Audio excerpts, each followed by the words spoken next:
Hürmetli televizyon görgüçüler, Dünya Uygur Kurultayı Tor Televiziyasının haftalık haberler programımıza hoş geldinler. Ben İftihar Abdurşid. Tövende bu haftadan bu yan Uygurlar münasebetlik yüz bergen bazı mühim hadiselerini sizlerge qaytadan esintip ötmekçimiz. Qani diqqatinglar, haftalık haberler programımızın tafsilatı olsun.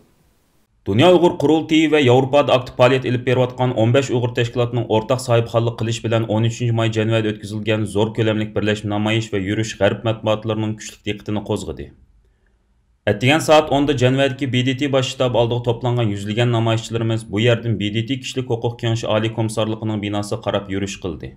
Yevropadagi 15 davlatdan ve Yevropaning sirtidagi Qozog'iston, Kanada, Amerika, Avstraliya, Yaponiya, Turkiya qatorliq davlatlardan kelgan Uyg'ur qarindoshlarımizdan. Shundaqla Tibet ve Türk teşkilatlarının ve ba'zi xalqaroliq kishilik huquq teşkilatlarının vakillaridan tarkib topgan namoyishchilar qo'shini yurish jarayonida mustabid Xitoy hokimiyatining Sharq Turkiston xalqiga yurgizayotgan irqiy qirg'inchilikqa qarshi jarangliq shuar to'lab Jeneva ko'chalarini larziga soldi.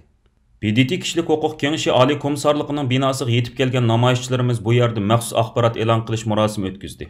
Dünya Uygur Kurultayı'nın bayanatçısı ve Kurultay Ayollar Komitetining mudiri Zumratay Erkin xonimning riyosatchiligida o'tkazilgan axborot e'lon qilish murosimida tunji bo'lib so'z qilgan Kurultay raisi Dolqun Aysa apandim Uyg'urlarning BDT'dan kutadigan talablarini o'ttir qo'yish bilan birga BDT'ni Sharq Turkistondagi jazo lagerlarini darhol taqash uchun amaliy tadbir qo'llanishga chaqirdi.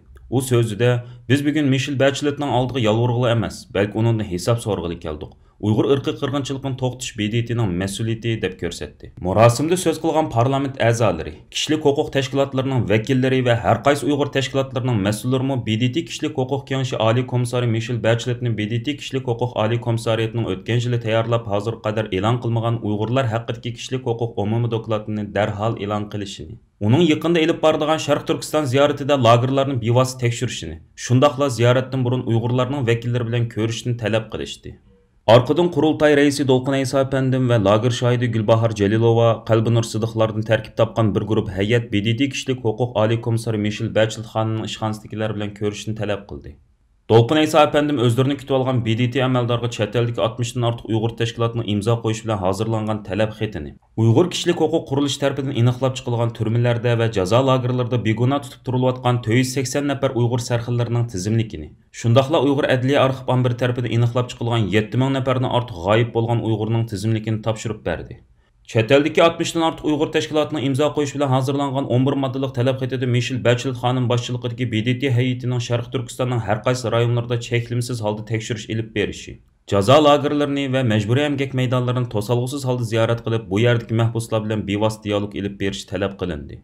Bu qitimqi zo'r ko'lamlik birlashma namoyish darhol kuchini ko'rsatdi. BDT Kishilik huquq oliy komissari Michel Bachelet xonimning ishxonasi 5-oyning 16-kun dushanba Dünya Uygur Kurultayı'ning raisi Dolqun Aysa, Kurultay İcraiya Komitetining raisi ve Uyghur Kishilik huquq komitetining direktori Ömer Qanat, Uyg'ur harakati tashkilotining raisi Roshan Abbas qatorliqlardan tarkib topgan 7 kishilik Uyg'ur hay'ati bilan tor orqali ko'rishib suhbat o'tkazishga ma'qul bo'ldi. Bu qitim Jenevada o'tkazilgan va 4 soatdan ortiq davom qilgan birlashma namoyish 13 may kuni Dünya Uygur Kurultayı Tor televiziyasi orqali naq maydondan bevosita tarqatildi. Bu qitimqi tarixiy ahamiyatga ega namoyishning butkul jarayonini Dünya Uygur Kurultayı Tor televiziyasining YouTube kanalidan to'liq ko'ra olasiz.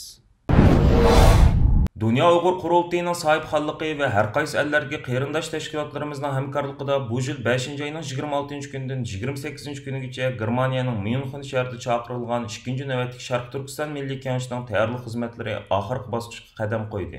2-chi navbatdagi Sharq Turkiston milliy kengashi tayyorlik komitetining stansimizga bildirishicha, hozirga qadar 20 dan ortiq davlat faoliyat olib berayotgan 70 dan ortiq Uyg'ur tashkilotining asosiy mas'ullari, Uyg'ur tadqiqotchi va olimlar, diniy ulamolar, Tonulgan cemaat erbapları ve her saat zatlardan bulup cemi 200 neferden artıq vekil özlerinin Germaniyanın Myunxen şehrinde çağırılgan 2-ci növbətlik Sharq Turkiston milliy kengashiga bevosita kelib qatnashadiganligini bildirgan.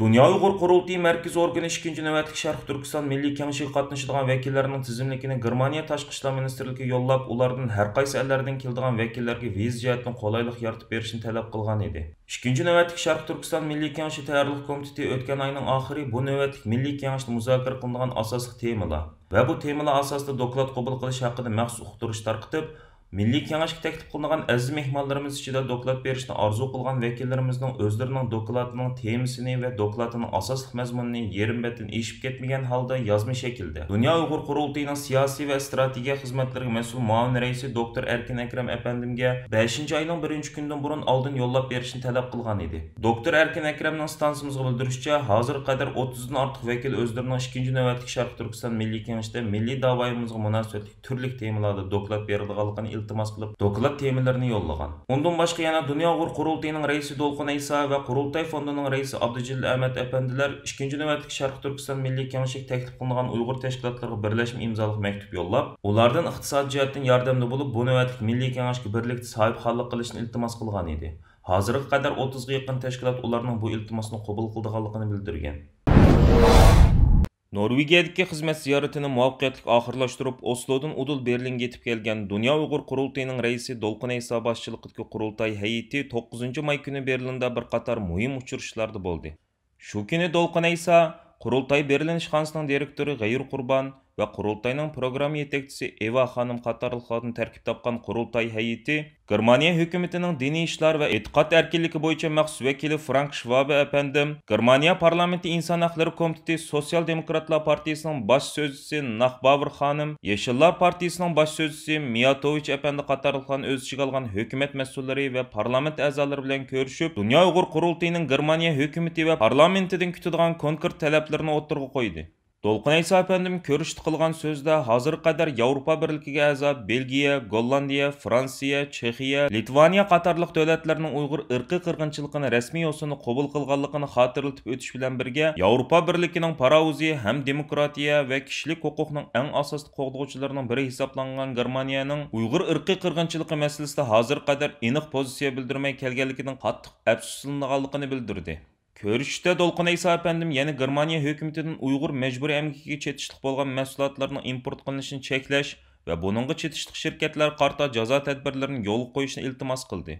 Hozir qadar Uyg'ur irqiy qirg'inchilik masalasi Germaniya parlamentida bir qancha qatim muzokara qo'yilgan va lager shohidlarining qatnashishida guvohlik yig'inlari o'tkazilgan bo'lsa-mu, ammo Germaniya parlamenti Xitoyning Sharq Turkiston yurgizayotgan qilmishlarini irqiy qirg'inchilik deb atmay, ig'ir darajadagi kishilik huquq tajovuzchiligi deb atab qaror qabul qilgan. Bu qaror Dunyo Uyg'ur qurultayining va kishilik huquq tashkilotlarining noroziligini qo'zg'agan edi. Bu yil kirgandan buyon Dunyo Uyg'ur qurultayi Uyg'ur irqiy qirg'inchiligini Germaniya parlamentiga qabul qildirishni o'zining asosli xizmat nishonlaridan biri qilib, Berlindagi yuqoridagi faoliyatlarini uzluksiz oshirib kelmoqda. Bundan 2 yil burun Dunyo Uyg'ur qurultayining tashabbusi bilan qurilgan va hozir qadar 45 davlatdagi 215 xalqaro tashkilotning qo'llashiga erishgan Uyg'ur majburiy emgakini oxirlashtirish birlashmasining vakillari tunji qitim 9-may kuni Yevropa ittifoqining markazi bo'lgan Belgiya poytaxti Bryusselda yuzturani uchrashib, Yevropa parlamentida Uyg'ur majburiy emgakini oxirlashtirish degan temada 3 kunlik faoliyat olib bordi.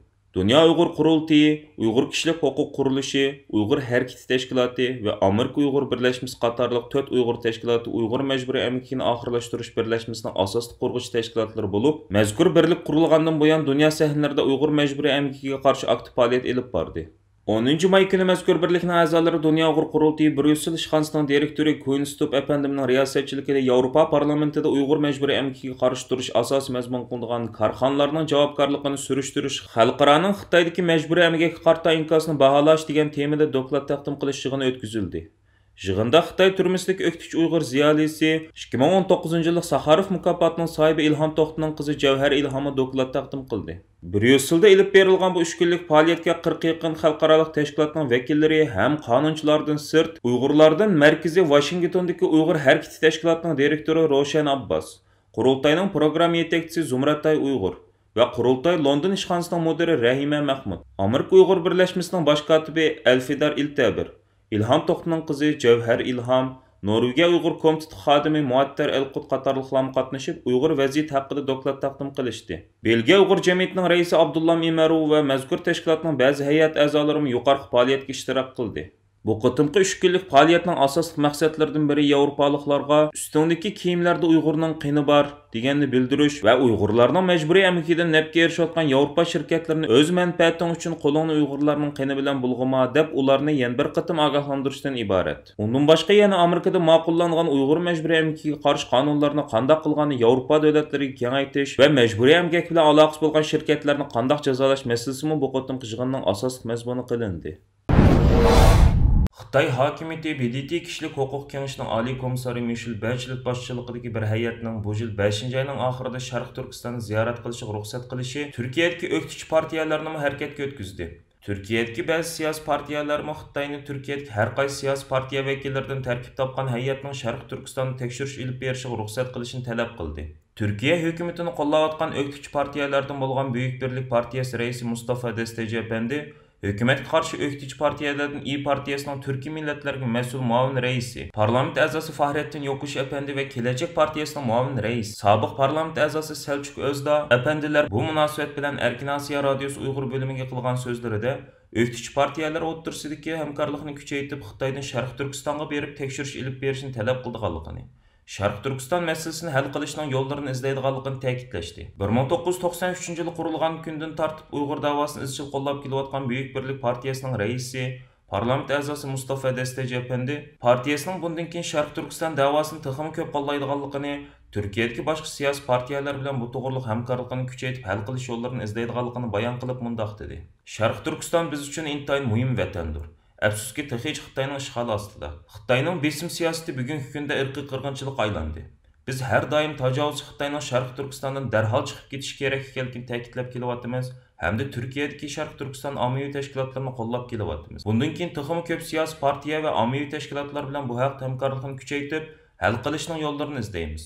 Chunki bu masala Turkiyamizning milliy masalasidir. Fahrettin Yokush Efendi Uyg'ur davosining partiyasining milliy davosi ekanligini o'ttirib qo'yib mundaq dedi. Uyg'urlar vatan ichida emas, chet eldami ig'ir besim ostida yashamoqda. Bu haqda biz tafsiliy kishilik huquq doklad tayyorlab, kitob holida nashr qildirib tarqatdik. Biz bu orqali Sharq Turkiston masalasini Turkiyaning kun tartibida tutib turishga tirishyapmiz. Bu haqda faqatlam İyi Partiyasi emas, Gelecek Partiyasi, Buyuk Birlik Partiyasi Sharq Turkiston masalasiga izchil holda ko'ngil bo'lib, Sharq Turkiston kishilik huquq dafsanchiligini yo'q qilish, Sharq Turkistonga Xitoy zulmiga xotim berishga tirishyapti. Men radyo orqali Uyg'ur qarindoshlarimga shuni demoqchimanki, Sharq Turkiston mustaqillikka erishguncha biz Sharq Turkiston davosini qo'llaymiz. İyi Partiyasi muavin raisi Fahrettin Yokush Efendi Turkiyadagi boshqa partiyalar bilan hamkorlashib Uyg'ur qirg'inchiligini to'xtatishga tirishadiganligini bayon qilib mundaq dedi. Turkiyadagi saylamda hokimiyat beshiga kelsak, Xudoy bu davlatni idora qilish partiyamizga nisb bo'lsa, xalqaroda Birlashgan Davlatlar Tashkilotida bu masalani hal qilishga tirishimiz. Sharq Turkistonlik qarindoshlarimizning erkin yashash uchun qo'limizdan kelganini qilamiz. Xitoyning Sharq Turkistonda sodir qilayotgan jinoyatlarga sukut turish bu jinoyatga sherik bo'lganlik hisoblanadi.